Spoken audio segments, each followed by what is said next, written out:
My dad was born in Calgary in the summer of 1916 to parents that had emigrated from Russia around 1900, fleeing religious persecution. When my dad was just finishing high school at the age of about 17 and had a dream to get a post-secondary education which wasn't available in Calgary at that time, that his heart was set on coming to Vancouver to go to UBC and get a free ride in a carload of live cattle in return for watering the cattle. He got into business while he was a student because he was a passionate volunteer on the UBC newspaper, and this school was struggling with a host of budgetary issues in the Depression.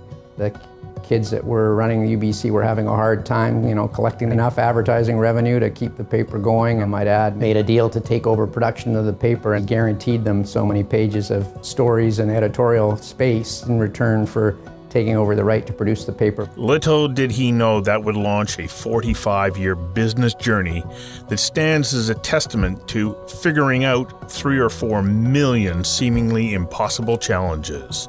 The first one presented itself the day he went to print his first edition of the UBC. One day he took the paper up to Kerrisdale to a little print shop, and the printer had a padlock on the door and was sitting with his knees up, crying. He said he never should have left the farm in Saskatchewan, that he didn't understand the printing business. And my dad was, of course, very concerned because he had promised the university that they'd get their UBC newspaper on the regular schedule, and the next paper was supposed to be out in a day or two, and he made a deal with the printer and his creditors to buy this little print shop and get the paper out. Now on the hook to sell advertising, turn out the paper, and run a print shop, Morris Belkin dug deep into his ability to see the world differently and found another use for a flatbed printing press. When it wasn't doing its primary function, you could set some steel die on it. He was going to try and make this equipment work during the day when printing presses are usually idle, and die-cut boxes.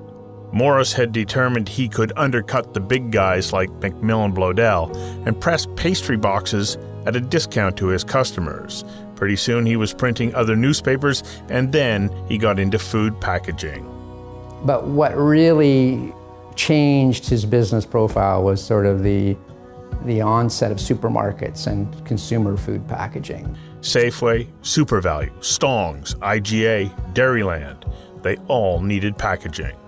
He had a great eye for graphics and was a creative guy in terms of figuring out how to make the most box out of the least substrate. And his business grew with the whole marketing of packaged consumer food products.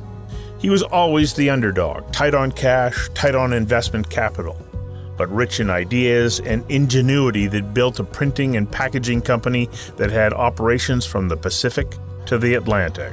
It was a combination of building plants and buying businesses from other established players that no longer saw the opportunity in the space that he was in. His business career was really enhanced by bringing new life to assets. And by being so intimately connected to his industry, he foresaw opportunities before others even imagined they were possible, and he had a willingness to chase them. Morris had the ability to see an opportunity, and when he saw an opportunity, he moved with it. He sort of bet the company 2 or 3 times during its life.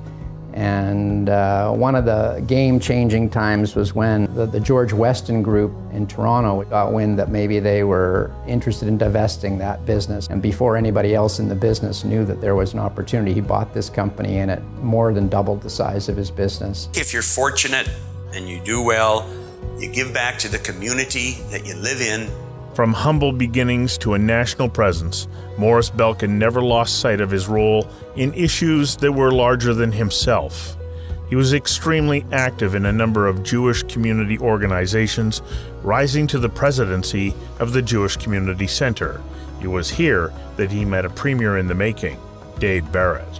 When everybody was concerned that Dave was missing so many hours from his job to work on his political aspirations, he hired him as his personnel manager in his own business to allow him really to have the time to pursue his public aspirations, which was somewhat controversial, I guess, but he was a great believer in the democratic process.